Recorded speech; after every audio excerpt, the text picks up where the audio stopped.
Hello, friends. I am so excited for all of you that are getting started on your 14-day reset. It is definitely a challenge, but you will all feel so good when you get finished. So I wanted to come on here today and just share a little bit with you about reading ingredients. I know that many of you are just getting started at this, and it can seem really overwhelming with all of the guidelines for whichever food diet that you are following for this reset. But I just wanted to give you a few tips for reading your ingredients and understanding them a little better. So there are a couple of pieces of information on the packaging for your food. And I'm in a hotel right now for work, so I don't have any actual food to show you, but I'm going to describe it.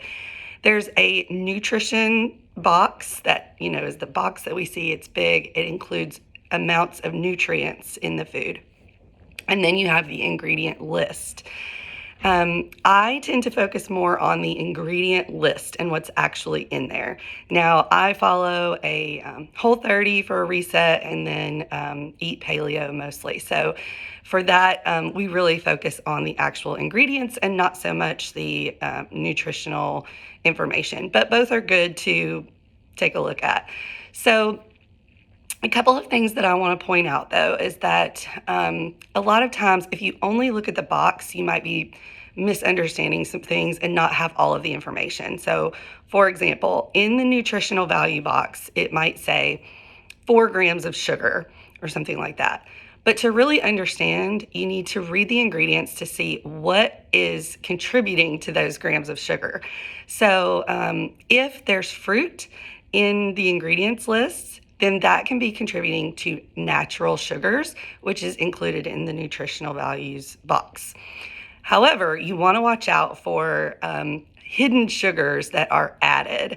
So if you see the word sugar in the ingredients list, that's telling you right there that added sugar is included. So for me, things like spaghetti sauce and stuff like that, if it has sugar in it, it's a no-go for me. You can easily find spaghetti sauce that does not have sugar in it. But watch out for these other words too. Sucrose, fructose, sucralose, and high fructose corn syrup. Those are all other words for sugar, dextrose, things like that. So just be on the lookout for those hiding sugars. And just because it says sugar on the nutrition box doesn't necessarily mean it's bad. Plenty of naturally occurring fruits have sugar in them.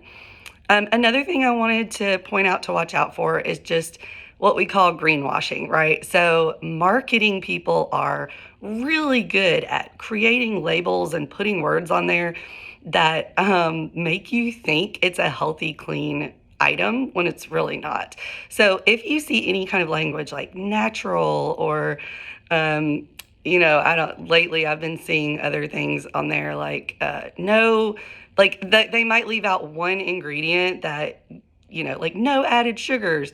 Like, okay, that's great, but let's go look and see if that's true, because it might not be. And if there's anything else in there we should be concerned about.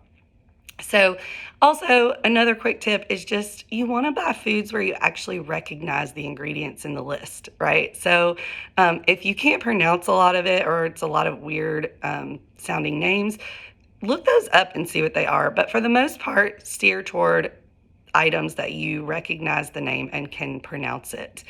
And lastly, recently we've started to see a lot of bioengineered ingredients in food. So they are labeling those. Sometimes you might just see BE for bioengineered. So just keep a look on that, because we really want to stay away from bioengineered foods or synthetic foods, and we really want to go toward naturally occurring ingredients. So I hope this was helpful. If you have any questions, please reach out. I'm also going to share my favorite Whole30 meal egg roll in a bowl.